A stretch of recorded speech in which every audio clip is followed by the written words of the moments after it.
Reaction पे reaction हो रही से जग में, केमिस्ट्री खोल दे याद मेरे आवे रब से। बेरा ना कदे आवेगा दिन वो जब कहूँ आज तेरे भाई के याद सब है। आप सभी प्यारे प्यारे बच्चों को मेरी राम राम। स्वागत है आप सभी का 11th क्लास की केमिस्ट्री के यूनिट 1 के लेक्चर नंबर 6 में। इस लेक्चर में हम बात करेंगे about the average atomic mass and the percentage composition of element in A given compound. दो छोटे छोटे टॉपिक हैं, इनको डिस्कस करेंगे। इससे पहले वाले लेक्चर जितने भी हुए हैं, आई होप आपने उनको देखा होगा, सारे समझ आए होंगे, कोई डाउट नहीं रहा होगा। लेकिन फिर भी अगर कोई डाउट रहता है तो आप कमेंट में फ्री हो लिखने के लिए। अच्छा लगे तब भी लिखो, बुरा लगे तो भी लिखो। बुरा तो लिखने के कम ही चांस है, इतना तो मेरे को पता है। चलो जी, हम बात करते हैं about the average atomic mass. Atomic मास तो हम पहले पढ़ के आ चुके हैं। एटॉमिक मास क्या था? किसी भी एटम का मास। ठीक है, अब एवरेज की जरूरत क्यों पड़ी, चलो समझते हैं। उसके लिए मेरे को आपको थोड़ा सा पीछे लेके जाना पड़ेगा, जहां लेक्चर 2 में हमने डाल्टन एटॉमिक थ्योरी पढ़ी थी। यानी डाल्टन ने एटम के बारे में कुछ बातें बताई थी। ये सारी बातें थी जो आपके सामने स्क्रीन पे विजिबल है। इसमें एक पॉइंट था, atom of an element are identical to each other. यानी अगर कोई एलिमेंट सेलेक्ट किया, उस एलिमेंट के करोड़ों एटम्स आपने लिए, तो वो करोड़ों के करोड़ों का सेम मास और साइज होगा।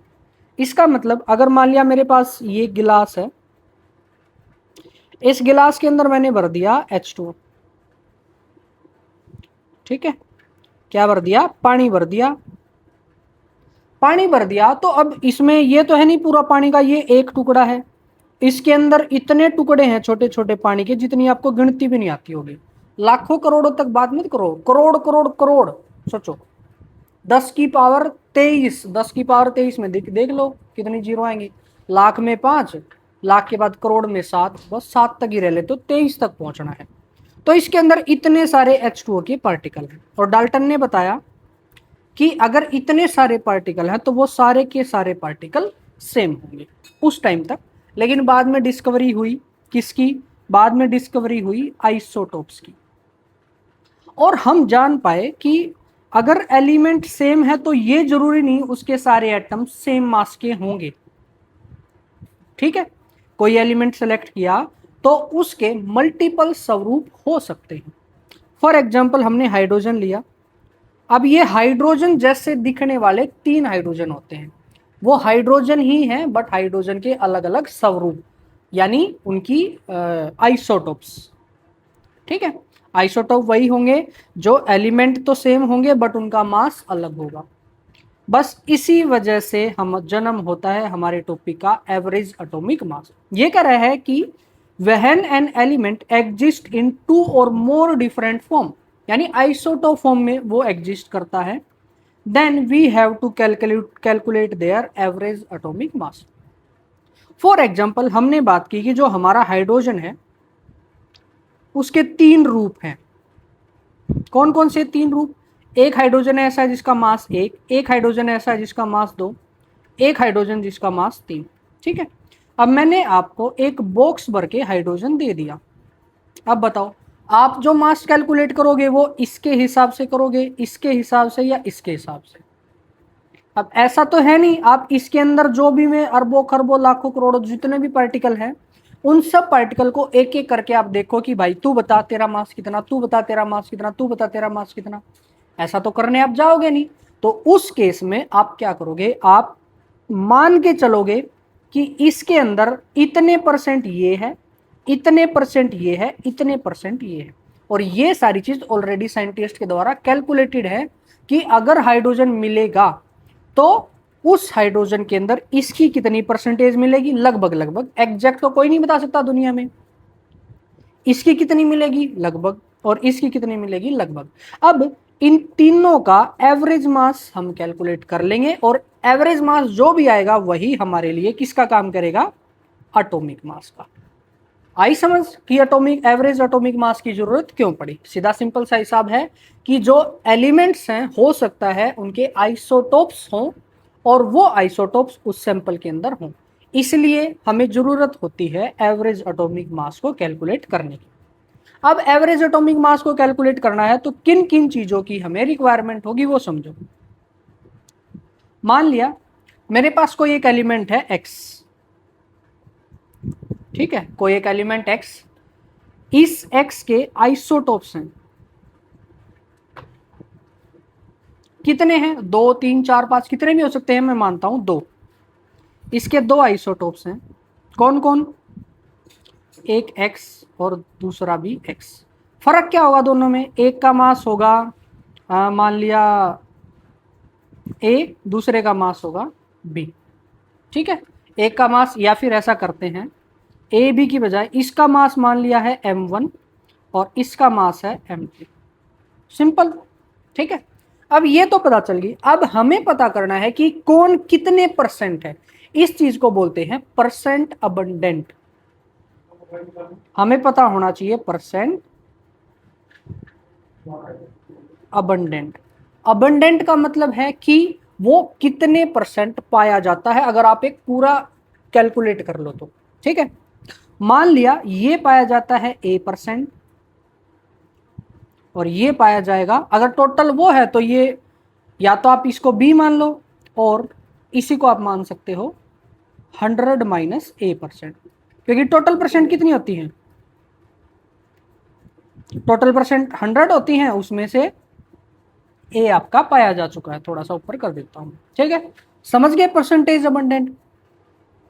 अब परसेंटेज अबंडेंट किसकी फॉर्म में दी मिलेगी? मोल्स की फॉर्म में, इन टर्म्स ऑफ मोल, या फिर परसेंटेज अबंडेंट किसकी दी मिलेगी? मोल्स की। यानी अगर मैं पूरी दुनिया में टोटल x देखूं तो वो मान लिया 100 x है, 100 मोल x है, तो उन 100 मोल में से a मोल x m1 के हैं और b मोल x m2 के हैं, ठीक है। ये हो गया। या फिर और मान लिया ये a पाए जाते हैं, ये b पाए जाते हैं, कोई भी रेशो, ठीक है, कुछ भी, या तो परसेंट की फॉर्म में या फिर दिया जा सकता है रेशो की फॉर्म में। जो भी आपको दिया हो उसके हिसाब से हमारा आंसर आ जाएगा, ठीक है। अब तक की सिचुएशन समझे? मैंने कहा मेरे पास कोई x नाम का एलिमेंट है और उसके 2 आइसोटोप हैं, xm1 और xm2। आइसोटोप है तो एटॉमिक नंबर सेम रहेगा, मास अलग अलग आएगा, एक का मास m1 एक का मास m2।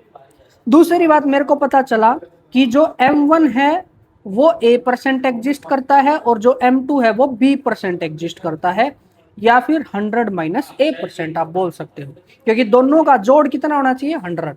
तो अगर ये a है तो ये 100 माइनस a होगा। दूसरी बात, अगर ये ना दिया हो तो हो सकता है वो रेशियो दी हो। अब ये रेशियो भी किसकी दी मिलेगी? रेशियो भी मोल्स की दी मिलेगी।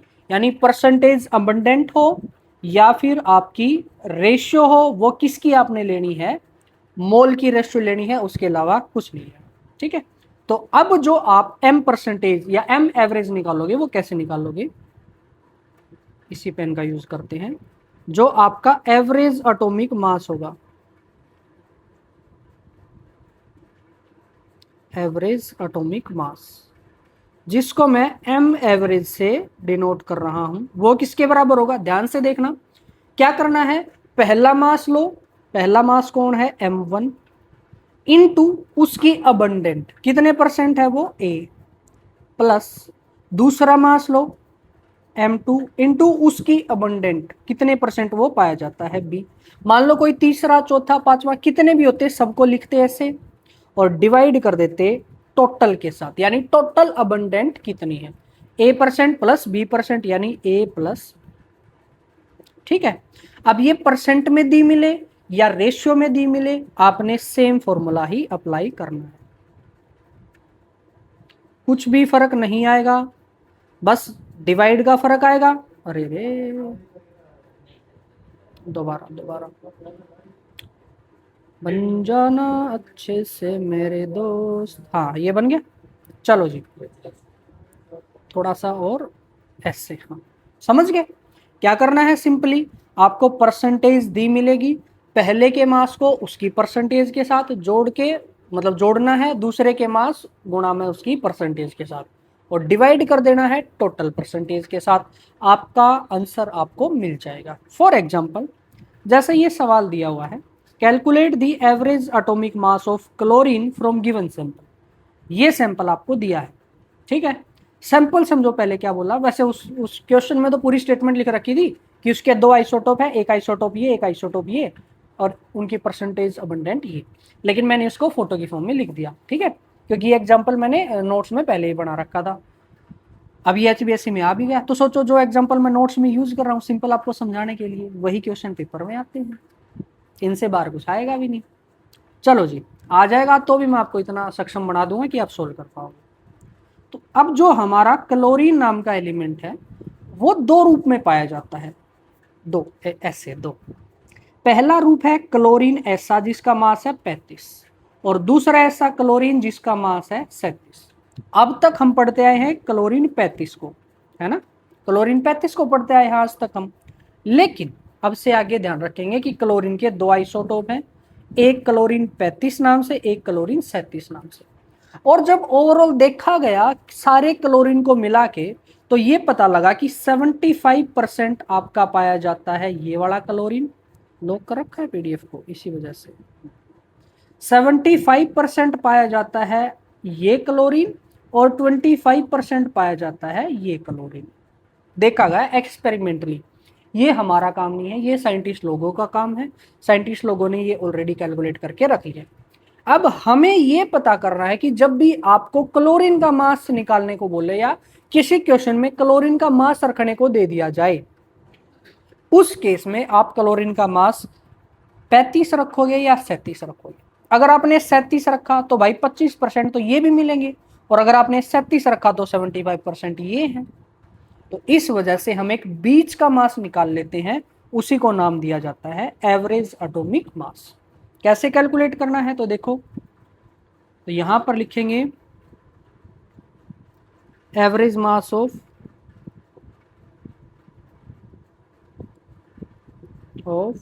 क्लोरीन, क्लोरीन का निकालना है, वो किसके बराबर होगा, पहला मास कितना है 35 गुणा में पहली परसेंटेज 75, प्लस दूसरा मास गुणा में दूसरी परसेंटेज, और डिवाइड बाय कर देना है टोटल परसेंटेज से।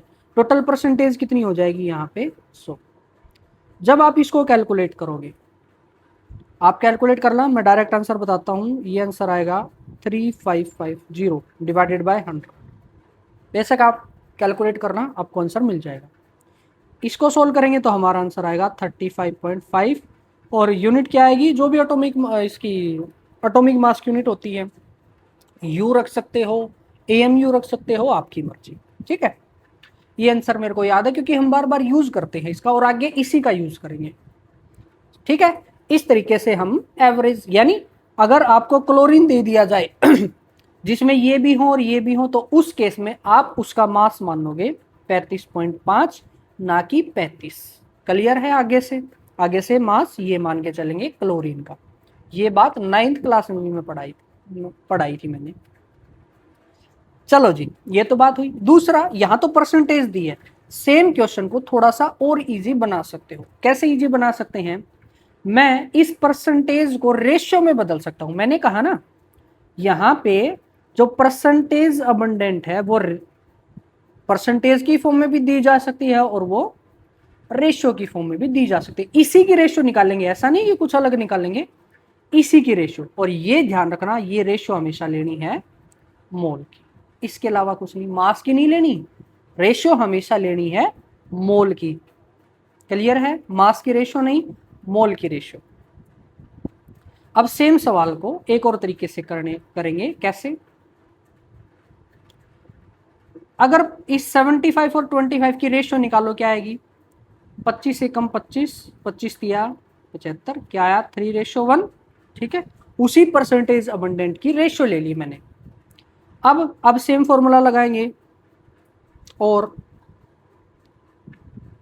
M average is equal to पहला मास गुणा पहली रेशो है 3 प्लस दूसरा मास गुणा दूसरी रेशो, डिवाइड करना है 100 से मत डिवाइड करना, अब आपने टोटल रेशो से डिवाइड करना है। टोटल रेशो कितनी हो जाएगी 3 + 1, 3 + 1।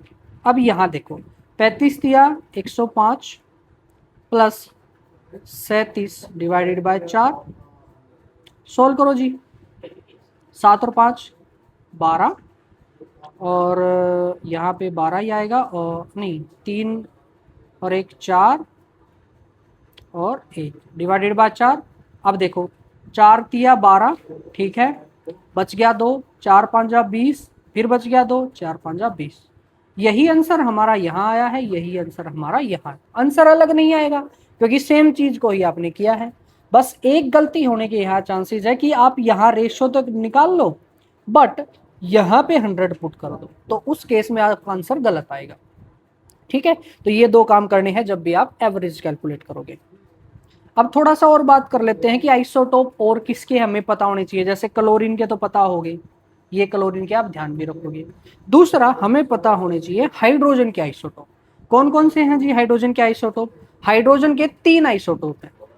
पहला आइसोटोप है H11, यानी जिसका एटॉमिक नंबर भी 1 है और एटॉमिक मास, एटॉमिक नंबर तो सबका 1 ही होगा क्योंकि जिसका एटॉमिक नंबर 1 वो हाइड्रोजन। तो ये ऐसा आइसोटोप है जिसका मास 1 है, इसको बोला जाता है प्रोटियम। ठीक है, क्या बोलेंगे इसको? प्रोटियम। दूसरा हमारा है ऐसा हाइड्रोजन जिसका एटॉमिक नंबर तो 1 ही है बट उसका मास 2 है, इसको बोला जाता है 2 मास की वजह से ड्यूटेरियम। ड्यू की इसकी स्पेलिंग देख लेना, ड्यूटेरियम, ड्यूटेरियम। ठीक है, ये कहा, ये शायद हमने वहाँ ही देखा था ना स्पेलिंग, DUETI। ठीक है, जो भी है ड्यूटेरियम की स्पेलिंग देख लेना। और थर्ड हमारा है H, जिसका एटॉमिक नंबर तो 1 है बट उसका मास 3 है, इसका नाम है ट्रीटियम। ठीक है, तो हाइड्रोजन के 3 आइसोटोप, सबसे पहला प्रोटियम, फिर ड्यूटेरियम और तीसरा ट्रीटियम। सिंबल भी ऐसे ही है, इसका सिंबल हो जाएगा आपका D, कैपिटल D, और इसका सिंबल हो जाएगा T, और इसका H ही रहेगा, P मत करेंगे उसको H करेंगे। अब इन तीनों में से हम पढ़ते हैं सिर्फ इसको, ऐसा क्यों? क्योंकि टोटल हाइड्रोजन में से 99% आपका पाया जाता है प्रोटियम। ठीक है, और ये दोनों मिला के पाए जाते हैं 1%। आप सोचो सारे हाइड्रोजन में से 99% यही पाया जाता है, तो हमारा फोकस किस पे होगा? हमारा फोकस इसी हाइड्रोजन पर होगा। इसलिए आज तक जब भी मैं हाइड्रोजन के बारे में बात करूंगा इसी के बारे में बात करूंगा, बट आपको तीनों के नाम पता होने चाहिए, प्रोटियम, ड्यूटेरियम और ट्रीटियम। क्लियर है? अगर इन तीनों में और ज़्यादा डिफरेंस हो सकता है पेपर में लिखने को आ जाए तो आप लिख सकते हो इनके अंदर इलेक्ट्रॉन, प्रोटॉन और न्यूट्रॉन। बताओ कैसे कैसे निकालते हैं इलेक्ट्रॉन, प्रोटॉन, न्यूट्रॉन?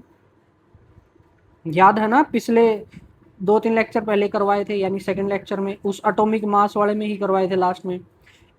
सबसे पहले सबसे इजी निकालना होता है प्रोटॉन को। प्रोटॉन किसके बराबर होते हैं? Z के बराबर, यानी उसका एटॉमिक नंबर, इसका एटॉमिक नंबर 1 है, इसका भी 1 है, इसका भी 1 है। दूसरा इजी होता है इलेक्ट्रॉन निकालना, क्या होता है वो? Z- चार्ज, और चार्ज यहाँ कुछ नहीं है तो Z- 0 ही होगा, यानी इलेक्ट्रॉन भी कितने आएंगे? 1। अब न्यूट्रॉन निकालते हैं A- Z करके, A यानी atomic number, Z- atomic, sorry, A- atomic mass, Z- atomic number. तो यहाँ 1 - 1 करेंगे 0 आएगा, 2 - 1 करेंगे 1 आएगा, और 3 - 1 करेंगे तो 2 आएगा। तो आपसे पूछा जा सकता है कि आइसोटोप हाइड्रोजन में, मतलब आइसोटोप ऑफ हाइड्रोजन में किस सब एटॉमिक पार्टिकल का डिफरेंस होता है? तो वो कौन है? न्यूट्रॉन, क्योंकि तीनों के अंदर इलेक्ट्रॉन, प्रोटॉन सेम है बट न्यूट्रॉन की अमाउंट अलग अलग है। ठीक है, समझ गए? अब जब law of conservation of mass पढ़ा था तो उसमें एक लिमिटेशन थी, कि लिमिटेशन नहीं उसकी, सॉरी, लॉ ऑफ कौन सा, दूसरे वाला जो हमने पढ़ा था, उसमें ये कह रहे थे कि जब भी आप कंपेयर करो एलिमेंट्स को तो सेम आइसोटोप यूज होने चाहिए, यानी अगर आप इसके कंपाउंड बना रहे हैं तो इसी के होने चाहिए, इसके नहीं लेंगे क्योंकि उस केस में मास बदल जाएगा। ठीक है, और अदर एलिमेंट के जैसे एक यूरेनियम आपने सुना होगा, यूरेनियम जिससे आपके nuclear power plant, atomic bomb ये सब बनते हैं। उसके दो होते हैं, एक यूरेनियम 237 और दूसरा यूरेनियम 235। जो ये वाला है this is used in nuclear reaction. ठीक है, न्यूक्लियर रिएक्शन कहाँ कहाँ होती है? न्यूक्लियर पावर प्लांट में होती है, आपके एटॉमिक बम इन सब में होती है, न्यूक्लियर बम। ठीक है, और भी धीरे धीरे एग्जाम्पल आएंगे तब हम करते जाएंगे। और जैसे कार्बन के होते हैं, एक कार्बन 12 आपने सुना होगा और एक होता है कार्बन 14। कार्बन 12 का यूज तो हम कहाँ करते हैं? To compare the atomic mass. Atomic mass को कैलकुलेट करने के लिए ही 1/12 पार्ट ऑफ कार्बन यूज किया जाता है। C12 का 1/12वां हिस्सा, तो वहां C12 लिखा होता है। क्यों लिखा होता है? क्योंकि कार्बन के 2 आइसोटोप हो सकते, 3 हो सकते हैं वैसे तो, C13 भी आता है एक। ठीक है, अब मैंने C14 क्यों लिखाया? क्योंकि ये जो है ये यूज कहाँ होता है? कार्बन डेटिंग नाम सुना है? अब कार्बन डेटिंग देख के ये मत सोच रहा ना कार्बन को कौन डेट कर रहा है, ऐसा नहीं है। कार्बन डेटिंग एक्चुअल में एक टेक्निक है। किस चीज की टेक्निक है? आपने सुना होगा कि जो आपके आर्कियोलॉजिस्ट हैं वो पता लगाते हैं कि ये चीज इतने साल पुरानी होगी, ये फॉसिल इतने साल पुराना है, ये पेड़ इतने साल पुराना है। तो वो कैसे पता करते हैं? वो इस C14 की हेल्प से ही पता करते हैं। कैसे पता करेंगे? इस एलिमेंट की खास बात है कि ये अपने आप को कम करता रहता है टाइम के साथ। यानी अगर मान लो जब आपने जन्म लिया तो आपके अंदर ये 100 पार्टिकल थे इसके। ठीक है, अब ये धीरे धीरे धीरे धीरे अपने आप को कम करते रहते हैं। ठीक है, और इस C14 की खास बात है कि हमें इसकी हाफ लाइफ पता होती है, यानी आधी जिंदगी, इतने साल में ये आधा हो गया होगा। ठीक है, तो अगर हमें इनिशियल अमाउंट पता लग जाए और अब फिलहाल अमाउंट पता लग जाए तो उससे उसको कंपेयर करके हम उस चीज की एज को निकाल सकते हैं। ठीक है, तो ये कार्बन के आइसोटोप हो गया। ऐसे भी और भी बहुत सारे, जैसे आयोडीन के आइसोटोप आपने सुने होंगे, गले की बीमारी को ठीक करने के लिए आयोडीन के आइसोटोप का यूज किया जाता है। ठीक है, फिर एक कैंसर वाला भी था आपका, तो वो आइसोटोप थे अलग अलग एलिमेंट के। अब डायरेक्ट सवाल पे आते हैं। हमारे आंसर हमने ढके हुए नहीं है, तो एक बार इन आंसर को ढक ले, इन आंसर को ढक लेते हैं। थिकनेस फुल, सबके आंसर दिख रहे हैं, इसका आंसर नहीं दिख रहा, इसका आंसर ढक देते हैं। ढक इसलिए रहा हूं ताकि हमें पता ना लगे, सोल्व करने के बाद ही पता लगे कितना हमारा आंसर आया है। चलो जी याद मत कर लेना, अब कहीं अभी याद कर लो कौन से सवाल का क्या आंसर था ना। चलो सारे ही कर लेते हैं आज के लेक्चर में जितने हम करेंगे। ठीक है, आप लोगों के लिए जब जब क्वेश्चन कर लेंगे हम तब मैं आपको दिखा दूंगा कि इस सवाल का आंसर ये आया। ठीक है, और 15-20 सवाल हैं, फटाफट करते हैं। बस थ्योरी इतनी सी ही थी जो मैंने आपको बता दी। चलो जी, स्पीड से क्वेश्चन फटाफट, 20 मिनट हो चुके हैं लेक्चर में, बचे हुए टाइम में सवाल कर देंगे। कैसा कलर था? ये वाला कलर था, और थिकनेस थी 1.3 या 1.2, नहीं ज़्यादा पतला हो गया, 1.5 था। ठीक है जी, चलो इसी के साथ सोल्व करते हैं। ये कह रहा है इस क्वेश्चन में, a sample of element x contain 90% तो है x35, 5% है x37 और 5% है x38। तो हमें एवरेज एटॉमिक मास निकालना है। तो सबसे पहले आप लिखोगे गिवन। गिवन क्या है हमारे पास?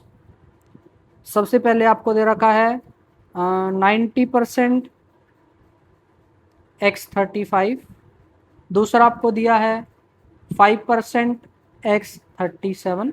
ये जो दिए होते हैं ना अलग अलग, ये मतलब कॉमन सेंस आप लगाओगे कि आपको मास ही दिए होंगे, आगे पीछे कहीं लिखा हो बट ये आपको क्या दिए होंगे? मास, क्योंकि मास ही वेरी करते हैं किसमें? एवरेज एटॉमिक मास निकालते हैं टाइम। And 5% X38। ठीक है, ये दे दी। फाइंड क्या करना है हमें, एवरेज एटॉमिक मास या एवरेज आइसोटोपिक मास, कोई सा वर्ड यूज कर लो। तो एम एवरेज, एम एवरेज कैसे निकालोगे, पहले वाले की परसेंटेज 90 इनटू उसका मास कितना है 35। देखो दो मेथड हो सकते हैं, एक तो आप डायरेक्ट परसेंटेज यूज करो और दूसरा चाहो तो आप इनको कैंसल आउट कर लो।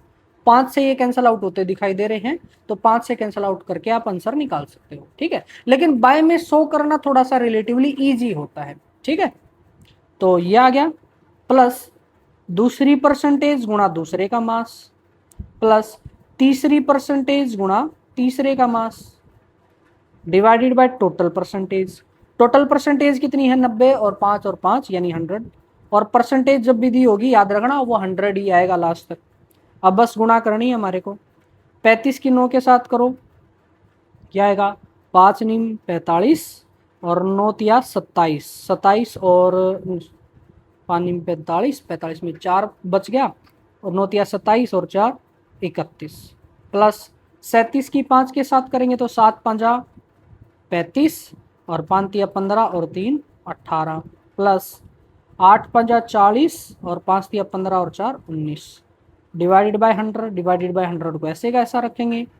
नेक्स्ट जोड़ो, यहाँ लास्ट में तो आएगा 5, उसके बाद 9 और 8 17, 17 और 5 22, 22 की ऐसा लगी 2, तो 2 और 1 3 और 1 4 और 1 5 और यहाँ 3, डिवाइडेड बाय 100।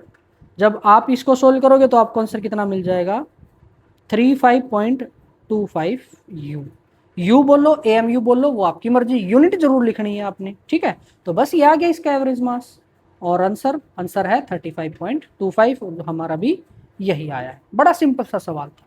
ठीक है, चलो जी नेक्स्ट सवाल।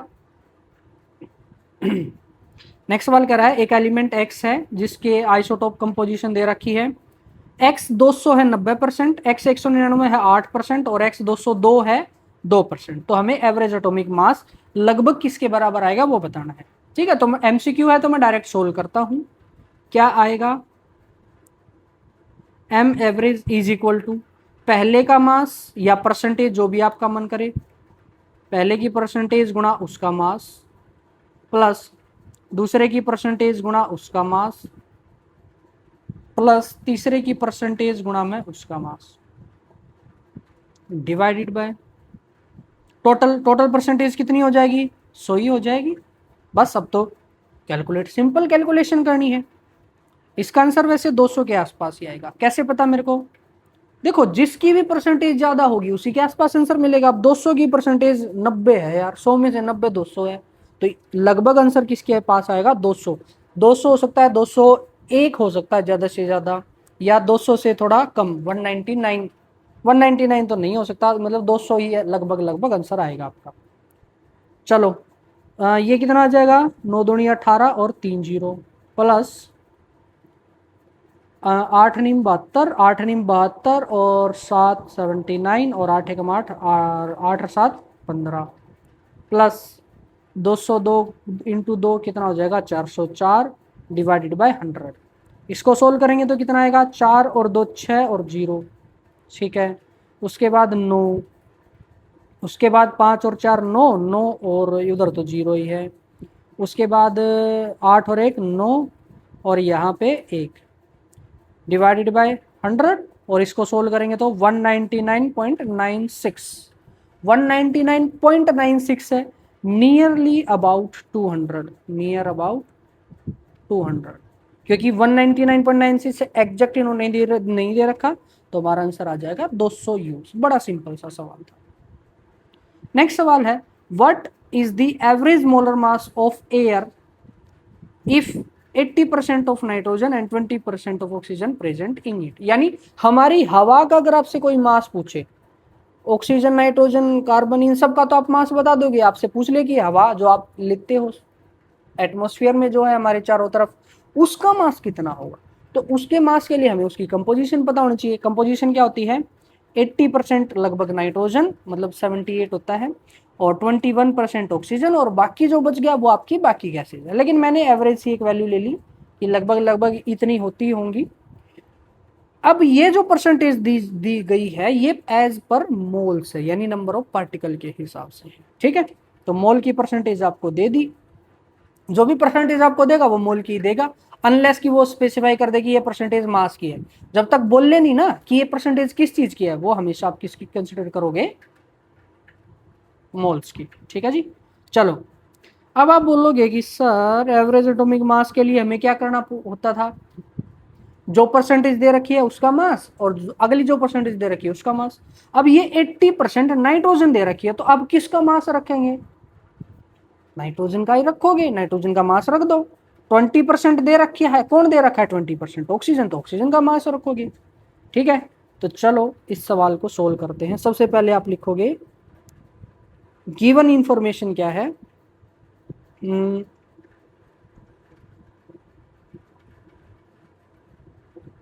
Composition of N2 in air, air में नाइट्रोजन की कंपोजिशन कितनी दे रखी है 80%, and composition of O2 in air that is 20%। Find क्या करना है हमें, फाइंड करना है average molar mass, average molar mass of air, ठीक है। वो कैसे निकालेंगे हम, M average that is equal to first percentage 80 गुणा उसका मोलर मास, किसकी परसेंटेज है, नाइट्रोजन, यानी N2 की, नाइट्रोजन नहीं N2 की, N2 का मास रखो, N2 का मास कितना हो जाएगा 14 दूनी 28, प्लस सेकेंड परसेंटेज गुणा O2, जिसकी परसेंटेज है वो O2 है, और O2 का मास कितना हो जाएगा 16 दूनी 32, डिवाइडेड बाय टोटल परसेंटेज 100 ही होती है। सोल्व करेंगे, ये 0 28 8 8 64 और 8 दूनी 16 और 6 22 प्लस 32 दूनी 64 डिवाइडेड बाय 100, और ये आंसर कितना आएगा आपका, ये आंसर आएगा 0 4 और 4 8 6 और 2 8 और 2, दैट इज इक्वल टू 28.8। और कौन सा मास पूछा, मोलर, मोलर तो हमेशा ग्राम के अंदर आएगा। मोलर और मोलेकुलर में यही पता है, फर्क है एटॉमिक में कि वो AMU या U के अंदर दिए होंगे और ये ग्राम के अंदर दिया होगा। कभी कभार गलती हो सकती है लिखने में, मतलब कभी कभार मैं मोलर बोल के AMU में हो सकता है कभी कभी आपको बता दूं, या एटॉमिक बोल के ग्राम में बता दूं, तो वो इतनी ज्यादा मैटर नहीं करते, लेकिन फिर भी अच्छी बात है अगर आप ध्यान रखोगे तो, ठीक है। तो आज के बाद मतलब आप जब हायर स्टडीज करोगे, बीटेक करोगे, BSc करोगे, और वहां थर्मोडायनेमिक्स नाम का एक चैप्टर आता है, उस थर्मोडायनेमिक्स में एयर के मोलर मास की जरूरत होती है हमें, तो एयर का मोलर मास वहां पे लेते हैं 28.8, और उसका रीजन नहीं बताते कि क्यों लेते हैं, उसका रीजन यहाँ पे छुपा हुआ है। उसके अंदर 80% नाइट्रोजन है लगभग और 20% ऑक्सीजन है, जब दोनों का एवरेज निकालते हैं तो वो एवरेज 28.8 आता है, इसलिए एयर का मोलर मास हमेशा लिया जाता है 28.8, और आंसर भी आई थिंक यही होगा। और यहाँ U दे रखा है, U की बजाय हम क्या पुट करेंगे, ग्राम, क्योंकि मोलर पूछा है, ठीक है। चलो जी नेक्स्ट क्वेश्चन है, बोरॉन हैज 2 आइसोटोप, 35 मिनट हो गए और यहीं तक पहुंचे हैं। बोरॉन हैज 2 आइसोटोप, 35-29 B10 और B11 है, average atomic mass of boron was found to be. अब की बार उल्टा पूछ लिया आपसे, एवरेज एटॉमिक मास दिया है और पूछ लिया परसेंटेज, कैसे पुट करेंगे, let percent abundant of B10 is, मान लिया B10 है X%, B10 कितना पाया जाता है X%, so percentage abundant of B11। इसने कही कि 2 ही आइसोटोप है, अब अगर एक आइसोटोप X% है तो दूसरा आइसोटोप कितना होगा, ऑब्वियस सी बात है 100 - X% होगा। ब्रैकेट में ले लेते हैं, ब्रैकेट में ले लेना आप हमेशा, ठीक है, नहीं तो ऐसा लगेगा कि ये परसेंटेज सिर्फ X के नाम है, नहीं, ये 100 और X दोनों के नाम है, ठीक है। अब हमें दिया हुआ है एवरेज एटॉमिक मास, तो M एवरेज का फॉर्मूला क्या हो जाएगा, पहली बात बताओ, M एवरेज का फॉर्मूला क्या हो जाएगा, पहली परसेंटेज गुणा में उसका मास यानी 10 प्लस दूसरी परसेंटेज 100 - X गुणा में उसका मास, और डिवाइडेड बाय टोटल परसेंटेज निकालोगे x प्लस में 100 माइनस एक्स, एक्स से एक्स कैंसिल, ये 100 ही आएगा क्योंकि टोटल परसेंटेज तो 100 ही होती है। अब इसकी वैल्यू हमारे क्वेश्चन में दी हुई है एज m एवरेज इज 10.80। बस सवाल सोल्व हो गया। पूरी इक्वेशन में एक अननोन। अब किसी भी इक्वेशन को आप तभी सोल्व कर सकते हो जब उसके अंदर एक ही टाइप का अननोन, और यहां एक ही टाइप का अननोन कौन है, x, तो इजीली सोल्व कर पाओगे आप। किसी भी इक्वेशन मतलब जितने अननोन है उतनी ही इक्वेशन हमें रिक्वायर्ड होती है, तो x एक ही अननोन है तो एक ही इक्वेशन जरूरत पड़ेगी। सबसे पहले आप 100 को उस साइड फेंकोगे तो आपका बच जाएगा 10x प्लस इस 11 को अंदर मल्टीप्लाई करेंगे तो 1100 माइनस 11x बराबर हो जाएगा 1080, क्योंकि 100 को उस साइड लेके वो गुणा हो गया। अब यहाँ से हम क्या करते हैं, x वाली चीज़ों को उस साइड ले जाते हैं और इसको इधर ले आएंगे, या फिर ये आपका बच जाएगा minus x that is equal to 1080 minus 1100, और इसको सोल्व करेंगे तो 1100 में से ये गया, कितना बचेगा माइनस का 120 बचेगा, नहीं सॉरी 20 बचेगा, 120 नहीं, माइनस का 20, माइनस यानी minus X is equal to minus 20, minus से minus cancel, so x is equal to 20%। इसका मतलब जो हमारा B10 है वो कितना है, B10 इज 20%, और ये कितना आ जाएगा 100 माइनस 20 यानी 80%। That's it. ये दोनों लाइन आप नीचे भी लिख दोगे, ठीक है, और हमारा आंसर क्या है 2080। That's all. नेक्स्ट सवाल, क्लास 9th की एनसीईआरटी में भी ये सवाल था। आपका मान लिया कोई छोटा भाई बहन है और उसको समझाने बैठ जाओ तो कैसे समझाओगे, तो देखो जी वहां भी सेम ही फॉर्मूला है। एक आइसोटोप आपका ये है, एक आइसोटोप ये है, तो वही कहानी लिखेंगे, लेट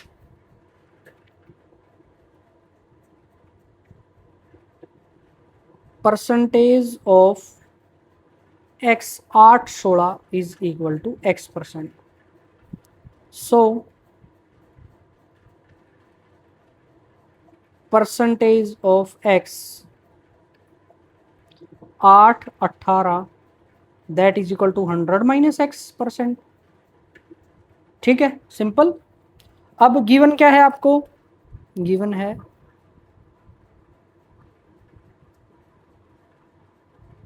एवरेज एटॉमिक मास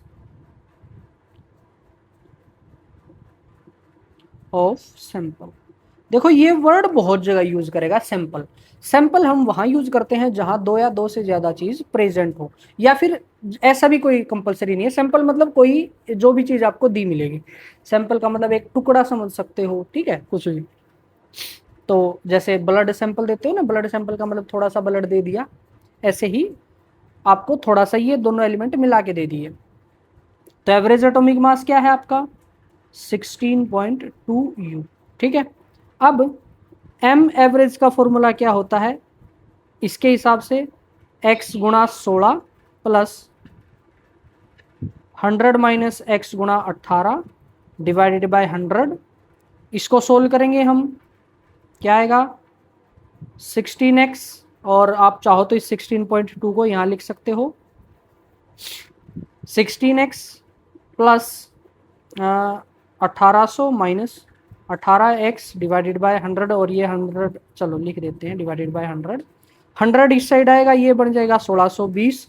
16x में से 18x गया, माइनस का 2x, ठीक है, और माइनस का 18 प्लस 1800 इस साइड लेके आओ। 1620 माइनस 1800 बराबर माइनस का 2x। 1800 इधर आके किसका हो गया, माइनस का हो गया ना। अब 1620 में से 1800 गया, कितना बचेगा, ये बचेगा 120 माइनस का 180 बचेगा क्या, 800 में से 600 गया 200 और 20 और मतलब माइनस का 180 that is equal to minus का 2x, माइनस माइनस प्लस हो जाएगा, और x इज इक्वल टू 180/2 यानी 90%। इसका मतलब क्या है कि ये जो है आपका, ये आपका है 90%, और ऑटोमेटिक ये कितना हो जाएगा 10%, और आंसर भी 90 और 10, ठीक है, सिंपल से। अब जैसे ये सवाल है, एवरेज एटॉमिक मास दे दिया इतना, ठीक है 63.3, only natural occurring isotope of AR, ये और ये, तो हमें ये बताना है कि कौन से की परसेंटेज कितनी होगी, यानी ऊपर जो दो सवाल करें वैसा ही सवाल। जल्दी से आंसर बता देता हूं मैं, डायरेक्ट कैलकुलेट आप लिखोगे आप ऊपर ले तरीके से। तो average atomic mass is equal to पहली परसेंटेज एक्स गुणा में पहले का मास प्लस दूसरी परसेंटेज माइनस दूसरे का मास, और डिवाइड कर देंगे टोटल से। ठीक है, ये इधर आके 6360 हो गया, और ये कितना हो गया 63x प्लस 6500 माइनस 65x। 6500 को आप इस साइड लेके आए, minus 6500 that is equal to minus का 2x। जब इसको सोल्व किया तो ये कितना आ जाएगा 140 माइनस 2x,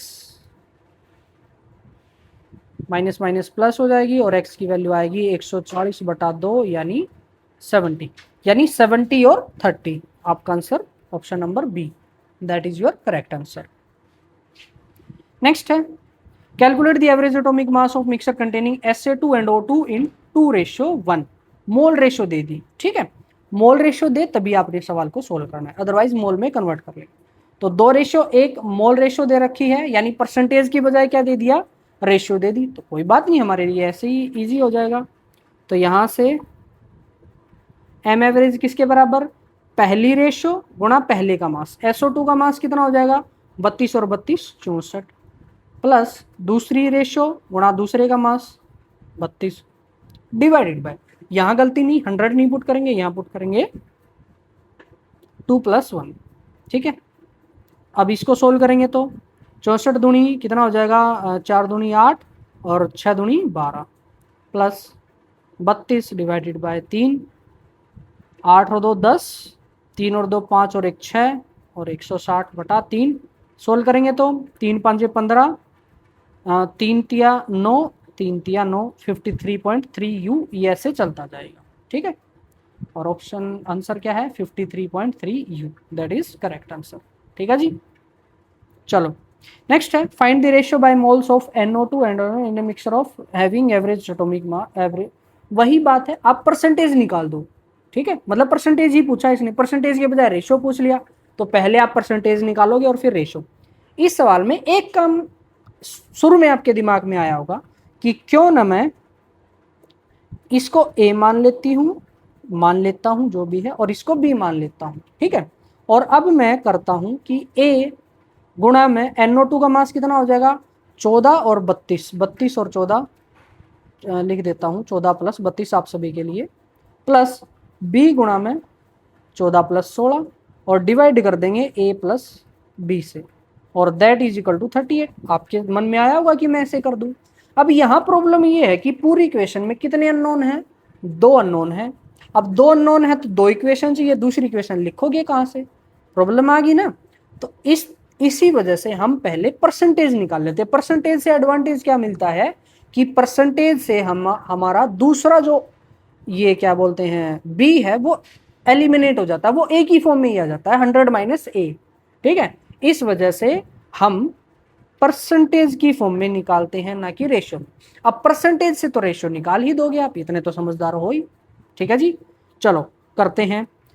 सबसे पहले NO2 की परसेंटेज मान ली x गुणा में NO2 का मास कितना आया था, इसका निकाल लेते हैं 14 + 16 दूनी 32, 4 और 2 6 और 3 और 1 4, 46 प्लस दूसरे कितना आ जाएगा 100 - x, और इसका मास कितना आ जाएगा इसमें से 16 घटा देंगे तो 30 आएगा।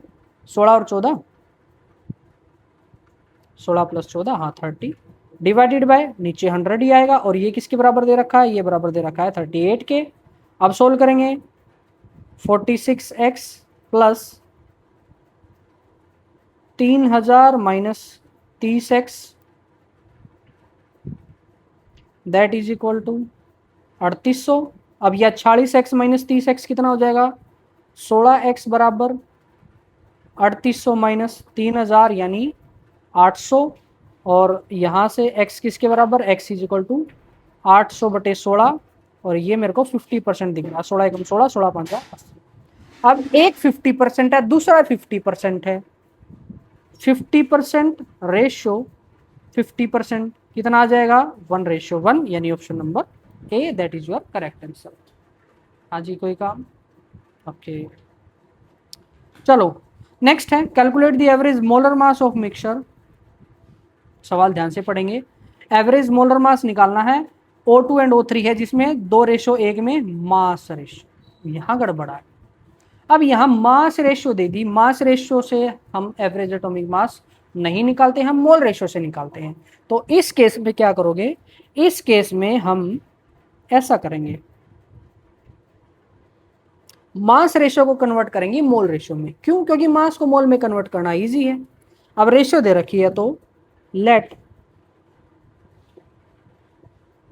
मास ऑफ O3 मान लिया 2, मास ऑफ O3 क्या आ जाएगा 2, हेंस मास ऑफ O2, अगर O3 का 2 मास है तो O2 का कितना होगा 1, क्योंकि रेशियो है 2:1। ठीक है, क्या यहां से आप मोल्स निकाल सकते हो O3 के मोल्स क्या आ जाएंगे, O3 के मोल आएंगे 2 गिवन मास बाय मोलर मास, O3 का मोलर मास 16×48 यानी 1/24। ठीक है जी, कोई दिक्कत नहीं। इसके मोल्स कैसे निकालोगे, moles that is equal to given mass by oxygen का मोलर मास 16×32 यानी 1:32। अब हमें चाहिए मोल रेशियो, मोल रेशियो से हमारा काम हो जाएगा। Mole ratio of O3 ratio O2, तो O3 के मोल्स कितने हैं जी 1/24, रेशियो इस साइड के मोल कितने हैं 1/32। अब जो कटता पिटता दिखाई दे रहा है काट दो, मेरे को 8×24 8×32, ठीक है 1/3 और 1/4 आ गए। अब इसी को अगर आपने नॉर्मल रेशियो या तो 1/3 1/4 करके सोल्व कर दो, या फिर पूरे को 12 से गुणा कर दो। 12 से क्यों गुणा किया, क्योंकि 4 और 3 का एलसीएम है 12, इससे क्या होगा, इससे ये सिंपल नंबर बन जाए, यानी पूरे को 12 से गुणा करो, यानी 12/3 रेशियो 12/4, वो दोनों को किया है तो कोई खास फर्क नहीं पड़ेगा। तो ये कितना आ जाएगा, ये आ जाएगा 3×12 4×3 यानी 4:3। तो कुल मिला के अगर O3 और O2 की मास रेशियो ये है तो उनकी मोल रेशियो ये होगी। कैसे निकालना, हमने मास मान लिया, late mass of O3 is 2, कुछ भी मान सकते हो आपकी मर्जी, 100 50 800 2000 कुछ भी मान लो, मैंने 2 मान लिया क्योंकि इजी था, 2 से 2 इजी था। अब इसका अगर 2 मानना है तो O2 का निकालेंगे, O2 का 1 आ गया, अगर इसका 2 मानना है तो इसका 100 मानते तो इसका आधा हो जाता यानी 50 हो जाता, इसका 48 मानते तो इसका 24 हो जाता। ठीक है, आपकी मर्जी, जो आपका मन करे। फिर क्या किया मैंने, उनके मोल्स निकाले उस मास से और फिर उन मोल की रेशियो निकाल दी। अब यहां से लेकर यहां तक मैंने प्योर मैथ लगाया, ठीक है, और उनको एक सिंपल रेशियो के अंदर कन्वर्ट कर दिया। अब हमारे पास मोल रेशियो आ गई है तो एम एवरेज हम इजीली निकाल सकते हैं।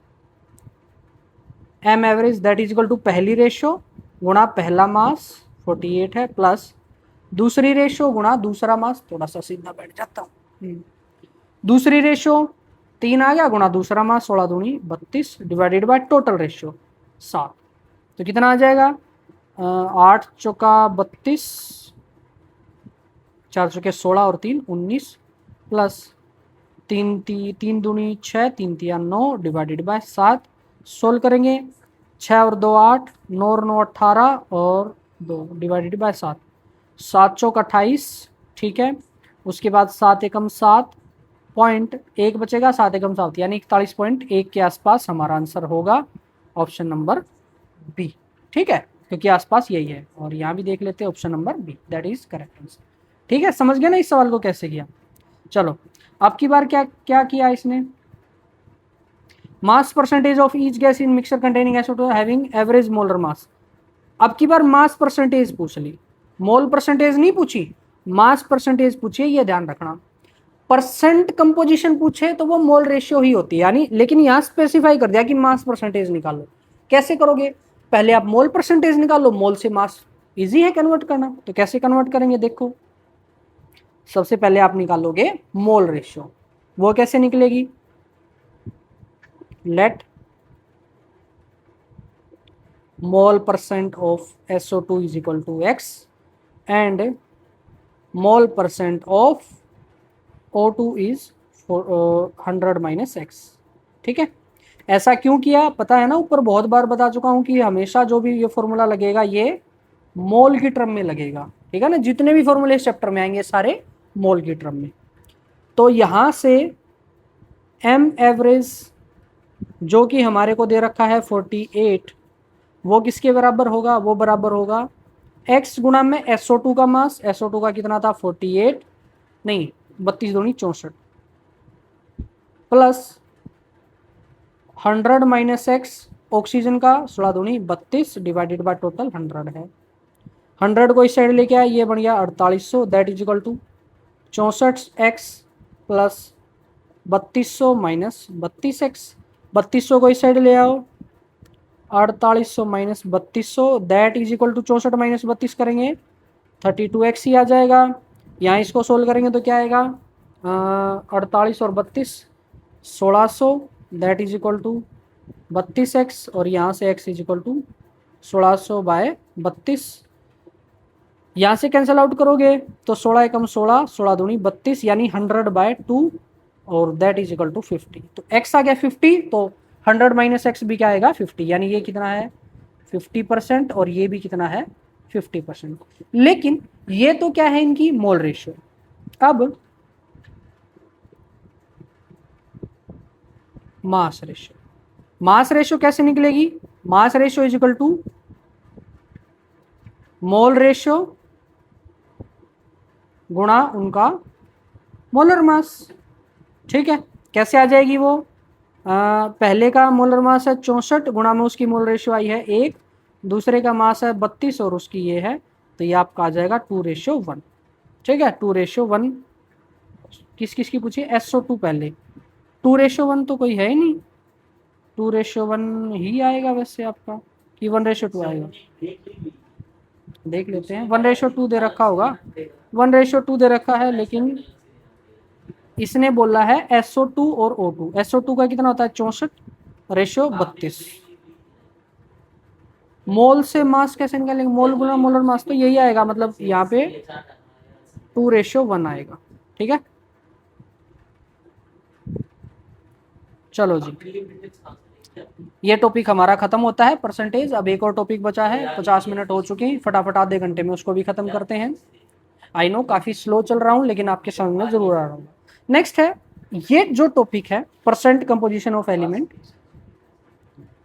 यहां से डायरेक्ट क्वेश्चन नहीं आता लेकिन फिर भी चांसेस है आता है, बट इस टॉपिक का यूज करेंगे हम अगला टॉपिक के लिए, अगले टॉपिक को समझाने के लिए, जो कि है इंपिरिकल फॉर्मूला। ठीक है, इंपिरिकल फॉर्मूला को समझाने के लिए आपको परसेंट कंपोजिशन निकालनी आनी चाहिए, और बहुत आसान है, कुछ भी नहीं है परसेंटेज कंपोजिशन निकालने में। ठीक है, तो परसेंटेज कंपोजिशन अगर आपने किसी भी पर्टिकुलर सैंपल की निकालनी है तो वो या तो आप नंबर ऑफ पार्टिकल की टर्म में निकाल सकते हो या मास की टर्म में निकाल सकते हो। मास की टर्म में कैसे निकालोगे, परसेंट कैसे निकालते हैं, जिसकी परसेंटेज निकालनी है वो बाय में टोटल गुणा में 100, तो जिसकी परसेंटेज निकालनी है वो बाय में टोटल गुणा में 100। ठीक है, सेम चीज नंबर में, जिसकी परसेंटेज निकालनी है उसका नंबर बाय में टोटल नंबर गुणा में 100, बड़ा सिंपल सा है। अब सवाल आता है कि अगर सिंपल परसेंटेज कंपोजिशन बोल दे तो उस केस में मास की निकालेंगे या नंबर की, तो आपका आंसर होगा मास की। ठीक है, ध्यान रखना, जब तक आपको मेंशन नहीं है कि बाय नंबर निकालनी है तब तक आप किसकी निकालोगे, मास। एक दो बार ऐसा सवाल आया है कि नंबर से उसने परसेंटेज पूछ ली डायरेक्ट नंबर से, लेकिन जब तक नंबर से ना पूछे वो किससे है, मास से। डायरेक्ट सवाल पे आते हैं, जैसे H2O है, अगर percentage of H by mass निकालना है तो कैसे निकालेंगे, यहां पर क्या आएगा, mass because of H divided by total mass और गुणा में 100। चलो हाइड्रोजन का मास H2O में कितना है, H2O में हाइड्रोजन का मास 2 हाइड्रोजन है, एक हाइड्रोजन का 1 होता है, तो 1 गुणा में 2 बाय में ये कितना हो जाएगा 1 गुणा 2 प्लस में 16 गुणा में 100, और जब आप इसको सोल्व करोगे तो ये कितना आ जाएगा 2/18 गुणा 100 यानी 1/9, और ये लगभग लगभग आपका आएगा 11.1%। ठीक है, 11/9 होता है 11.9%, यही होगा 9 और वहां से 2 नहीं 11/9 कितना हो जाएगा, 9 एकम 9, बचेगा 2, 9 दूनी 18, 1.2। ठीक है,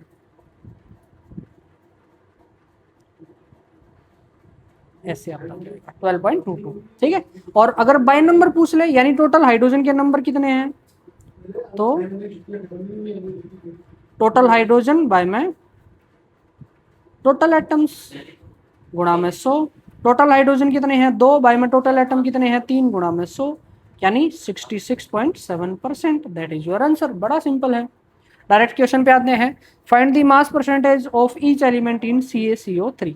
ठीक है, तो सबसे पहले आपको क्या चाहिएगा, आपको चाहिएगा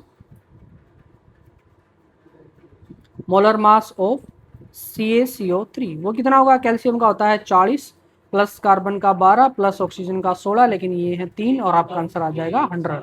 बड़ा आसान होता है CaCO3 का, यही है 48 और 12 60 और 40 100। ठीक है जी, ये आ गया। अब हमें निकालना है percent of Ca by mass. ठीक है, तो वो कितना आ जाएगा, mass of Ca divided by mass of CaCO3। एक ही बार फॉर्मूला लिखूंगा, बाकी बार आप खुद लिखोगे। तो वो कितना आ जाएगा, Ca का कितना है 40, बाय में टोटल कितना है 100 और गुणा में 100, तो आपका आंसर आएगा 40%। ठीक है, इसी तरीके से कार्बन का कितना आएगा, वो आएगा 12/100 गुणा 100 यानी 12%। और परसेंट ऑफ ऑक्सीजन कितना आएगा, ऑक्सीजन की वजह से total mass 48/100 into 100 that is equal to 48%। That is your answer. और 12 40 12 48 ये हमारा आंसर था। नेक्स्ट है calculate the mass percentage of different element present in sodium sulphate. तो सबसे पहले हम निकालेंगे मोलर मास ऑफ Na2SO4, जो कि आएगा कितना, Na का कितना होता है 11 दूनी 22 और 1 23, 23 गुणा में 2 प्लस सल्फर का होता है 16 दूनी 32 प्लस ऑक्सीजन का होता है 16 लेकिन गुणा में 4।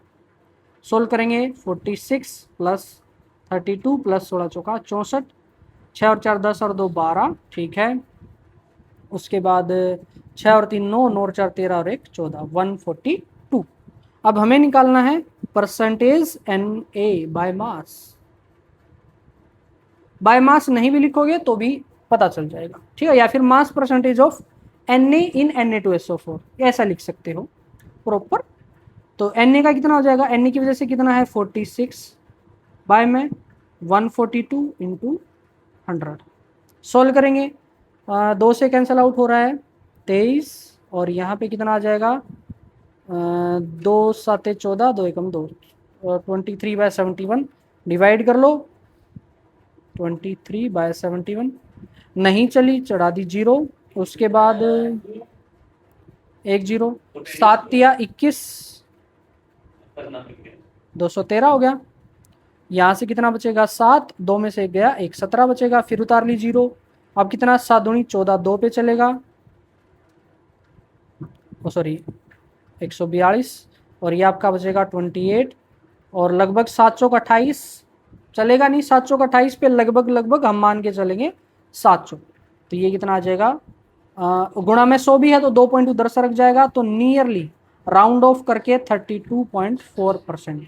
वैसे आपका आएगा 32.38 या 9 करके, उसको राउंड ऑफ करके 4 कर लेंगे, क्योंकि यहाँ अगर 284 होता तो आपका आंसर प्रॉपर 4 आता, लेकिन 284 से थोड़ा कम है यानी यहाँ 4 नहीं आएगा, यहाँ 4 से थोड़ा कम यानी 39 आ जाएगा, 38 आ जाएगा। चलो जी, ये हमने निकाल लिया। अब हम निकालते हैं परसेंटेज ऑफ कौन S बाय मास। बस इसी तरीके से कैलकुलेट करते जाएंगे। ये कितना 32 बाय में 142 गुणा में 100, 2 से फिर कैंसल आउट कर देंगे 16 और 71, तो बस भाग करो कितना है 16 और 71 नहीं चली, चढ़ा दी 0। ठीक है, उतार ली 0, 7 एकम नहीं 7 दूनी 14 यानी 142 कितना आ जाएगा 18, यही आएगा। 160 में से वो गया तो 18 बचेंगे। हाँ ठीक है, फिर 2 पे चलेगी कितना 142, यहाँ पे कितना आ जाएगा 38। अब कितने पे चलेगा 7 चौक 28 7 5 35, 7 6 42, 7 5 पे, ठीक है। तो यानी ये नियर अबाउट आपका आएगा 22.5%, नियर अबाउट, ठीक है। अब तीसरा है percentage of oxygen by mass, that is equal to, अब दो तरीके हैं यहाँ से, दो तरीके क्या हैं कि या तो आप करो 64/142 इंटू 100, और या आप कर लो 100, टोटल था 100, 100 में से 32.4 ये आ चुका, 22.5 ये आ चुका, तो दैट इज इक्वल टू जो भी बच गया वो आप कैलकुलेट कर लोगे, ठीक है।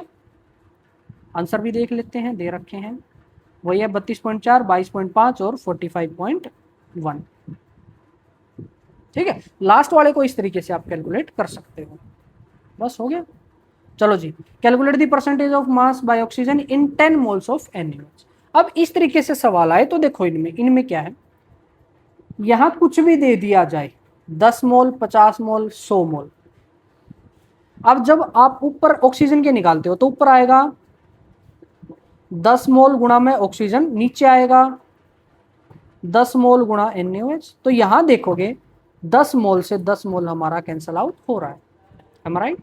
10 मोल से 10 मोल कैंसल आउट हो रहा है, तो हम डायरेक्टली बोल देंगे कि NaOH और O का अगर सिंपली मोलर मास भी रख दोगे तो भी आपका आंसर आ जाएगा, am I right?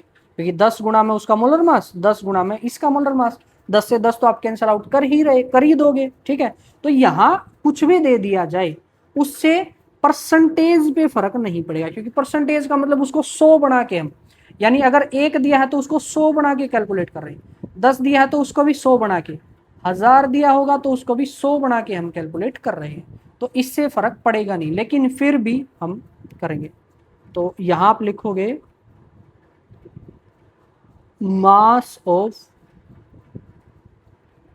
10 mole NaOH। 10 मोल का मास कैसे निकालोगे, मोल से मोलर मास निकालना, मोल गुणा में मोलर मास, मोल कितने हैं 10 गुणा NaOH का मोलर मास निकालोगे तो वो आएगा 40, Na का 23, ऑक्सीजन का 16, हाइड्रोजन का 1, 23 और 1 24, 24 और 16 40, मेरे को याद है, ठीक है।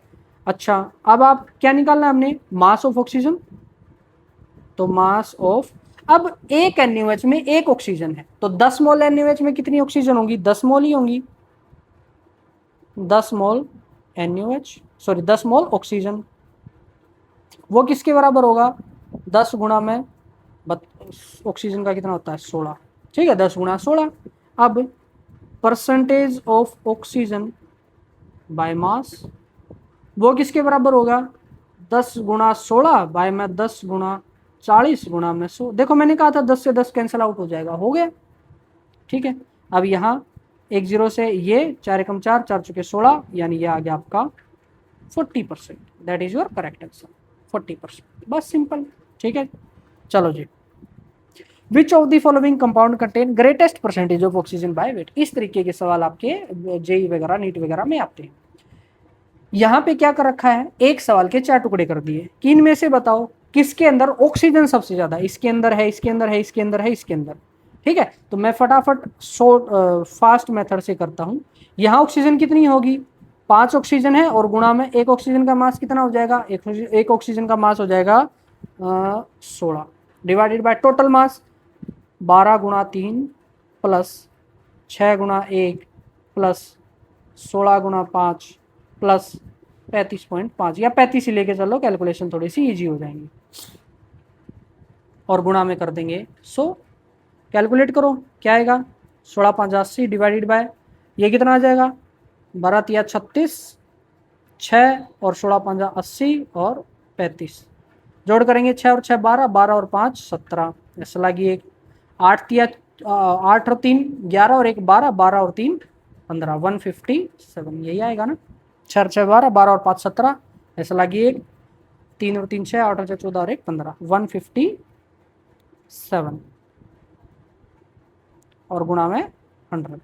अब इसको नियर अबाउट, क्योंकि हमने कंपैरिजन ही करना है, इसको नीचे वाले को 160 मान लो, 160 मानने से क्या हो जाएगा, डायरेक्ट करता हुआ दिखा रहा है 50%, ठीक है। यानी इसमें ऑक्सीजन की परसेंटेज कितनी आएगी 50, ऐसे करके आप सब में निकाल लोगे, ठीक है। जैसे मैं एक में और निकालता हूँ, बी वाले में, और ऑक्सीजन कितनी है 2 और पर ऑक्सीजन का मास 16, बाय में 12 6 72 प्लस 6 प्लस 16 दूनी 32 गुणा में 100, कैलकुलेट करेंगे कितना आएगा, 16 दूनी 32 बाय में 2 और 2 4 और 6 10, वेरी गुड। 7 और 3 10 और 1 11 गुणा में 100, 1 0 से 1 0 कैंसिल, 11, अरे रे ये कितना आ जाएगा, 11 33, लगभग नियर अबाउट 30%, नियर अबाउट, ठीक है, रफ सी कैलकुलेशन। तो ऊपर वालों में से तो ए ही जीत रहा है।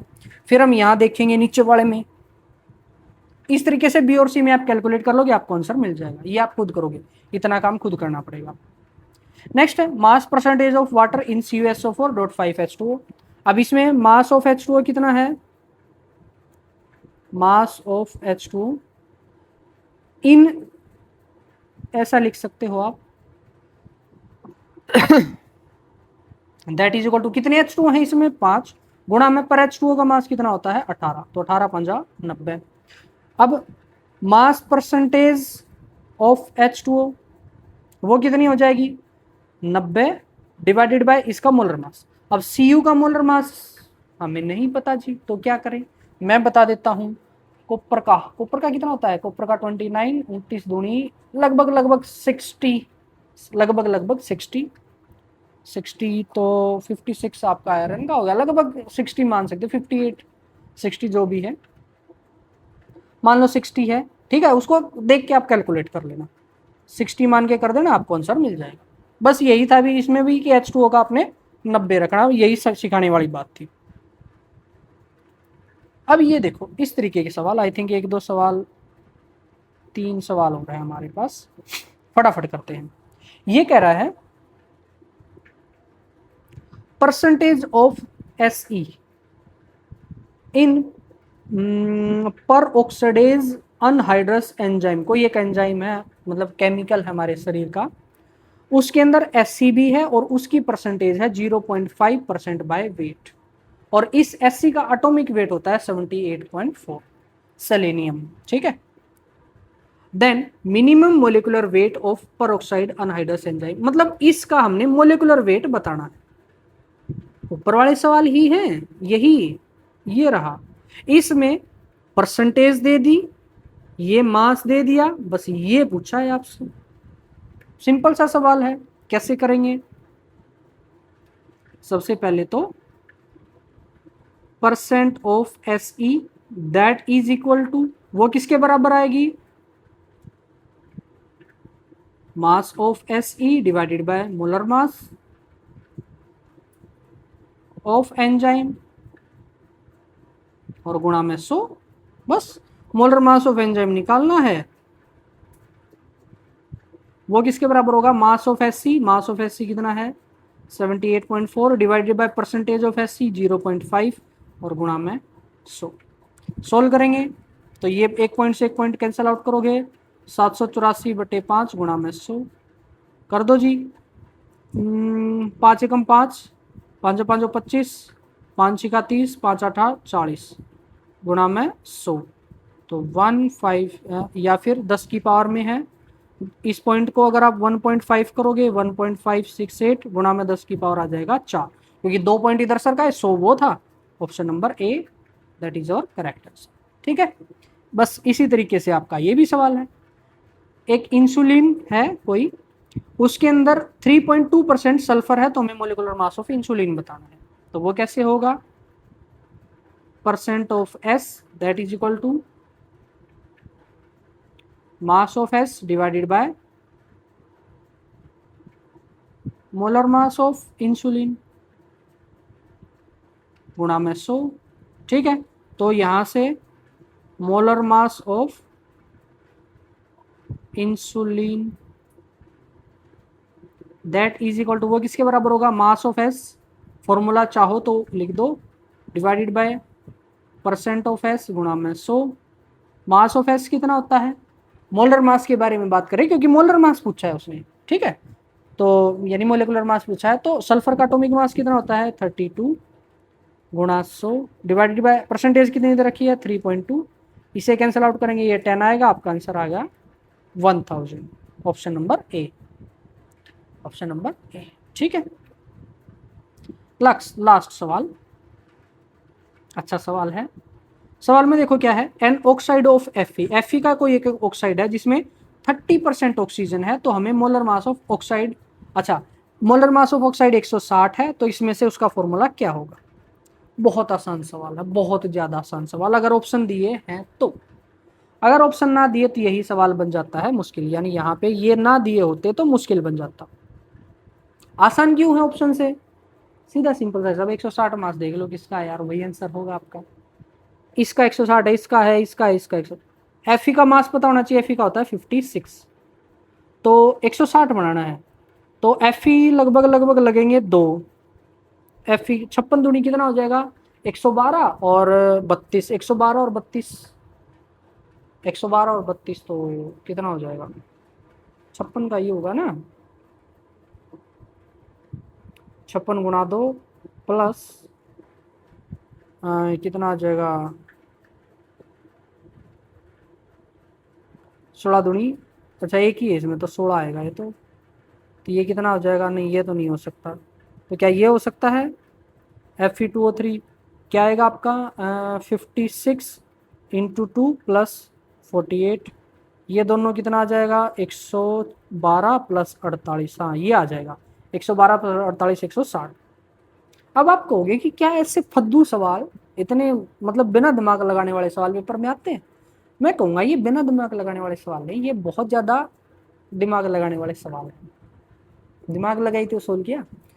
और अगर मैं आपसे कहूँ कि ऐसा सवाल हर साल जेई में आता है तो आपका रिएक्शन क्या होगा, है ऐसा है, यस ऐसा ही है। जेई अगले लेक्चर में जब इंपिरिकल फॉर्मूला पढ़ेंगे तो आप देखोगे हर साल जेई के अंदर ऐसा सवाल आता है जिसमें मोलर मास देख के ऑप्शन में से फॉर्मूला पूछता है। इतना आसान सवाल, लेकिन वो कंसेप्ट देता है कि इंपिरिकल फॉर्मूला से निकालो। अब उसको क्या पता कि हम इंपिरिकल फॉर्मूला से निकाल रहे हैं कि हम कौन से फॉर्मूले से निकाल रहे हैं, ठीक है। अब आप कहोगे कि सर अगर ऑप्शन ना हो तो सोल्व करना भी सिखा देता हूँ, भाई क्या दिक्कत है, मेरे को कोई दिक्कत नहीं, सिखा देता हूँ। चलो इस केस में आप क्या करोगे, सबसे पहले आपको 30% ऑक्सीजन दी, ठीक है, 30% ऑक्सीजन दी है तो परसेंट ऑफ ऑक्सीजन वो किसके बराबर होगी, मास of oxygen divided by molar mass of oxide, ठीक है, ये हो गया और गुणा में 100, ठीक है जी। अब हमें ऑक्साइड के बारे में पता होना चाहिए, ऑक्साइड होता क्या। अब आयरन का ऑक्साइड है, let oxide of iron that is equal, आयरन है तो Fe होगा और ऑक्सीजन होगा। अब कौन कितना है हमें नहीं पता, मान लिया Fe है x और ऑक्सीजन है y, ठीक है जी। चलो अब मोलर मास ऑफ FeXOY वो किसके बराबर होगा, वो बराबर होगा या फिर दे ही रखा है कितना 160, ये तो बड़ा इजी हो गया, 160 दे रखा है, पुट कर देंगे इक्वेशन में। परसेंटेज ऑफ ऑक्सीजन कितनी है 30, that is equal to mass of oxygen हमें पता है 16 होता है, मास ऑफ ऑक्सीजन 16 नहीं 16 इंटू वाई, क्योंकि वाई है ना ऑक्सीजन, टोटल ऑक्सीजन तो वाई है, डिवाइडेड बाय 160 इंटू 100। अब 10 से 10 कैंसिल, 10 से 10 कैंसिल, 16 से 16 कैंसिल, सिंपली वाई की वैल्यू आ गई 3, यानी ऑक्सीजन की आएंगे 3 और 3 ऑक्सीजन की इसमें है इसमें। अब मान लिया आपको वाई तो निकालिए, ऑप्शन है नहीं, पता नहीं चल रहा, एक्स भी निकालना हो तो कैसे करोगे। अब हम इक्वेशन लगाएंगे यहाँ से, क्या इक्वेशन लगाएंगे कि 56 into x plus 16 into y that is equal to 160, ऐसा लगाओगे। अब y की वैल्यू निकाल चुके, सिर्फ x बचा, x की वैल्यू वहां से आ जाएगी, ठीक है। तो इस तरीके से x भी आप निकाल सकते हो, ठीक है। तो ये आपके दो टॉपिक खत्म होते हैं। एवरेज एटॉमिक मास, इसकी क्या जरूरत थी, कैसे निकालते हैं, और दूसरा परसेंटेज कंपोजिशन ऑफ एलिमेंट की, एलिमेंट की परसेंटेज निकालनी हो या परसेंटेज से उसका मोलिकुलर मास निकालना हो। सेम जो आपका टॉपिक है परसेंटेज कंपोजिशन ऑफ एलिमेंट, ये काम आएगा अब अगले टॉपिक में जब हम करेंगे इंपिरिकल फॉर्मूला। तब तक आप इस टॉपिक को बड़े ही अच्छे तरीके से सीखो। कोई डाउट आता है तो कमेंट में बताओ, अच्छा लग रहा है तो अप्रिशिएट करो, वीडियो लाइक करके, शेयर करके, कमेंट करके, ठीक है, या 2 बार देख के, वो आपकी मर्जी है, ठीक है।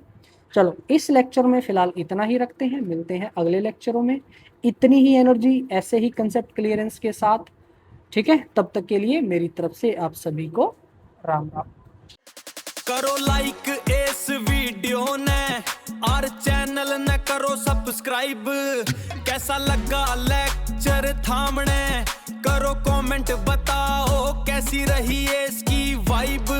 लगे लुगे वीडियो ने शेयर भी कर दियो और बढ़ा दियो चैनल की हाइप।